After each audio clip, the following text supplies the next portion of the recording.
Mga kabrigada, sa kabila po ng sunod-sunod na pagtaas ng presyo ng produktong petrolyo, kinumpirma ng Philippine Amalgamated Supermarkets Association na wala pa ring paggalaw sa presyo ng mga pangunahing bilihin sa mga supermarket.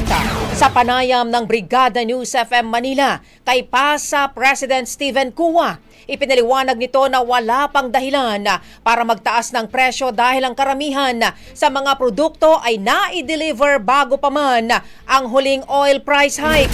Gayunman, aminado siyang posibleng magkaroon ng pagtaas sa presyo sa mga darating na linggo, lalo na kung magtutuloy-tuloy ang taas presyo sa langis.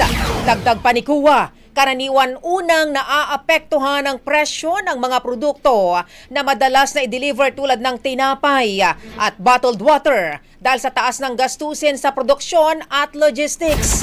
Sa huli, payo ng grupo na huwag mag-panic buying upang maiwasan ang artificial shortage sa supply na maaaring magdulot naman ng pagtaas ng presyo.